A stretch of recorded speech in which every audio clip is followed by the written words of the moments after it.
So my horrible little fosters are giving me fits. Are you sleeping? No, okay. So, they're a mess. They're all fighting. This little yellow face, who brought up her babies in that box last time, suddenly decided she wanted this hen's box. And they were going to fight to the death. So I took the box off. The other hen immediately moved into her old box. And I had to take the other two pair out so he wouldn't break up this pair. They're just a hot mess. And it's always this way when they're first trying to get started. But if you pay attention and, try and run an in game on the fighting, then they do settle and end up being great foster parents. So that hen has now taken that box. This hen ain't giving anything up. So I'm going to leave this box off for a day or two and then put it back on and see if they haven't sorted themselves out yet. And these two I'm going to wait until I see a little loving happening there. I have my first cockatiel egg. There's Wiz looking out at me saying, "Don't touch my egg." Hi, Wiz. How you doing? Huh? She says, "Don't touch it." These two, they moved over a little bit. They used to be closer to the box. Now they're farther away from it. So I don't know. We'll see. These two are definitely having the discussion.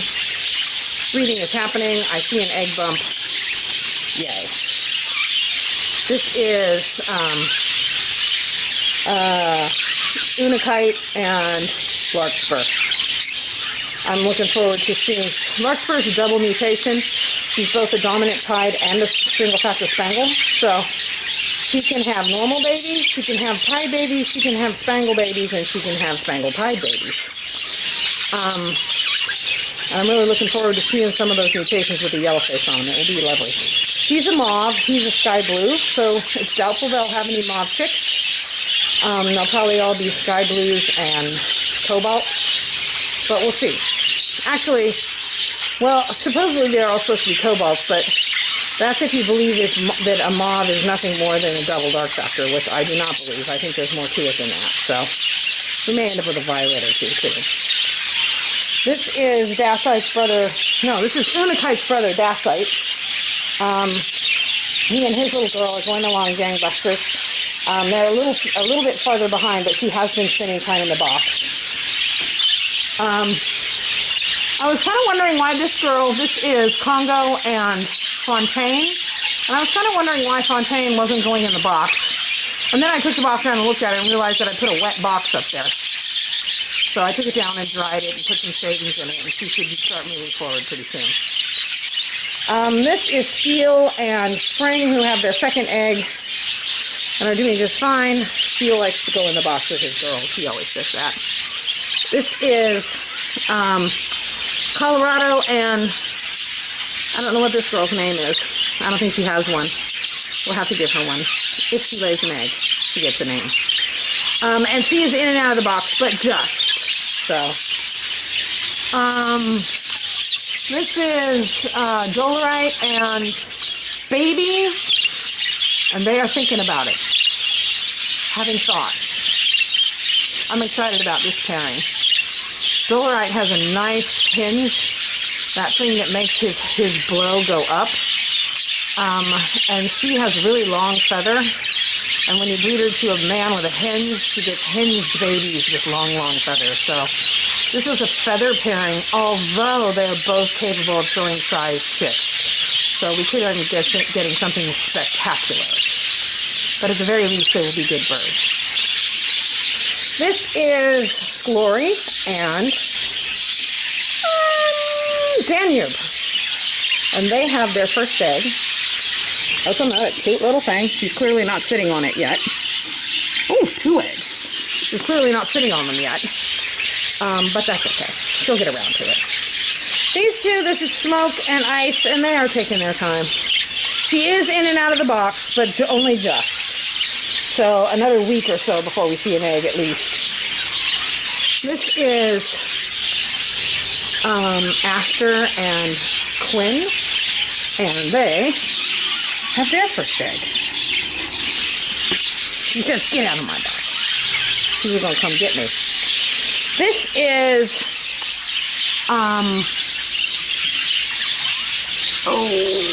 Mist. No, Lava. And her new man. And they're having the discussion. She's in and out of the box. She loves the box, but she's not sure she loves the man yet. It'll get there, though. They're definitely talking about this. This is Tim's and... Gosh, I forgot her name. I think it starts with an... it's not Fournier. It's L. Le Mans. No, that's Lemieux. Laurent. This is Laurent. They are a bonded pair. She's already in and out of the box, even though I literally put them out here like a day ago. So I expect them to get busy pretty quickly. I named this guy Amenadiel. So I think this time's theme is going to be favorite fantasy characters. So he's Amenadiel because if anybody follows Lucifer, Amenadiel's played by a black actor, and he's a mob, so he's very dark. And I just like the name for him. So this is Amenadiel and Shakti. Shakti is the goddess of fertility in, I forgot. Hindu, maybe? I'll have to look it up. But anyway, they have, so I've got a little issue going here. She laid another one. So she had 6 eggs. They're all fertile, every single one of them, which is not surprising with Shakti. But they are way ahead of everybody here, and I have no place to foster all of those eggs because the fosters really aren't ready yet. But I do have hens that have 1 egg here and 1 egg there, as she just laid her 6th egg. Her chicks are going to start hatching on Sunday. So what I'm doing is I'm culling from the middle. She can only have, everybody gets 3 chicks, that's the deal. So she can only have 3 of those chicks stay in her nest. So what I did was I culled the 4th egg. And my hope is that I will leave 3 hatch out in her nest. Then there'll be a break. And I'm going to leave the last 2 to hatch out, and they'll be hatching out about the same time these guys will, so I'll have some place to foster them to, and I'll just bump everybody down the line. So if I take one of her eggs and put it in here, then I will take her last egg and put it with the fosters, and by then we'll have all but played catch up. So I'm culling her eggs from the center. She has her 3 primary embryos, which are dark and full and getting ready to go, and then she has late laid eggs. And I plan to leave 2 of them. This is a hen that routinely lays 7 to 9 eggs. So I'll probably be culling a few, but I will leave those last 2 and hopefully get 5 chicks out of them. Because this is going to be a crapshoot. Amenadiel is tiny, but look at those feet. You see how they're rolled? That means he didn't get enough calcium as a baby. And if you just saw him spread out his wing, you saw that he's missing his outer flight feathers, which is from French molt. So he had a hell of a childhood and never grew.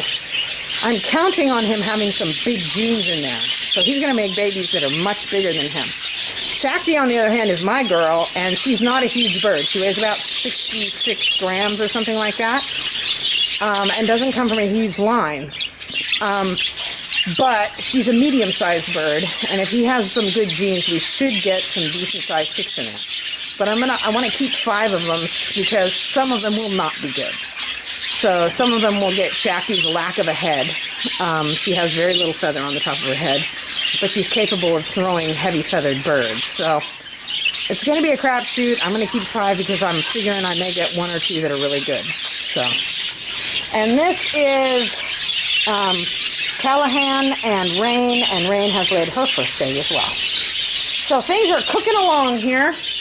If we could just get the fosters sorted out, it would be good. There's my cockatiels are out. They left their egg for a moment. I just want to see how Mom is doing. She looks good. Daddy's okay. She's getting a drink. They ate all their corn and left their quinoa. Stinkers. She's having a little salt. Always put salt licks in your cages with laying hens because they give up a lot of their bodily stuff inside of those eggs, and they have to be able to replenish it. You're going to take a bath in a water dish? Okay, that's why I give you an open water dish. So she's going to camp out down there. She's like a groupie. She's a Grateful Dead groupie. Sitting there waiting for that nest box to be put back on again.